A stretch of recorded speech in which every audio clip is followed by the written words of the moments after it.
Chips on the Grill, sponsored by Don's Meat Shop. Donnie Rains from Don's Meat Shop and I were trying to figure out what to cook, so we decided to throw around a few tomahawks. And you know what happens when Don's from Don's Meat Shop and I start talking tomahawks, especially tomahawk ribeyes. Donnie Rains, without doubt, out of all of the cuts I have seen come out of your shop, and there's been a bunch, this is the grand poobah, the ultimate hunk of meat. This is a tomahawk ribeye. King of steak.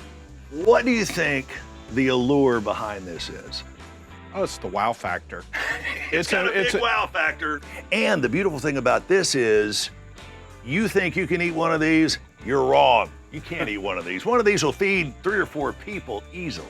Oh yeah, at least 2 big guys. Like us. Yeah. So I think we ought to head in that direction. So you and I were talking about how to season something like this properly before it hits the grill, and we've decided basics.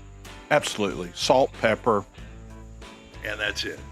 If you want to make sure using a cut of meat like this so you don't mess it up, you can always do a reverse sear.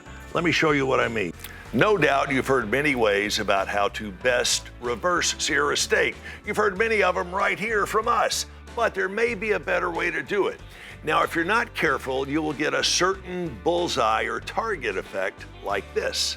A hard crust on the outside of the steak, and then a ring of well done, then medium, all the way down until you reach your desired level of doneness. In this case, medium rare, but it's all the way in the middle, which isn't bad. But wouldn't it be great if your whole steak, top to bottom and side to side, could be an even consistent level of medium or medium rare? That's what this technique does.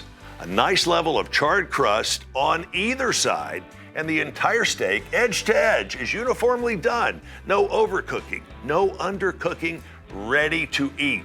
You get a thin layer of charred crust on both sides of the steak, and the entire piece, edge to edge, medium to medium rare. So in a nutshell, that's the reverse sear process. And if you want to cook it the old-fashioned way, then Donnie's going to show us how. Donnie, as thick as this meat is, it's so tender and juicy, you don't have to cook it very, very long. No, you don't. Slap her down there. Let's see what happens. Hear that sizzle? Grill music. That's grill music. Man, look at that, Donnie. Open fire, animal flesh. It's a wonderful thing. Yeah, it is. Let's go over here and let it rest for just a minute.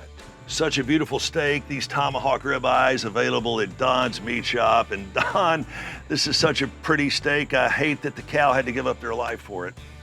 I mean, not really, but it sounds the appropriate thing to say. Hey, you got these all the time, not just around a holiday, right? That's right. And I gotta tell you, best selection in town, best butchers in town. He knows what he's doing. It's Don's Meat Shop on Hickson Pike. Don, the only thing that would look better than this homemade garlic butter on top of this tomahawk ribeye is a fork. You about ready? I'm ready. Let's do it. Grab a little Don's. I'm Chip, and that's Chips on the Grill. Chips on the Grill, sponsored by Don's Meat Shop.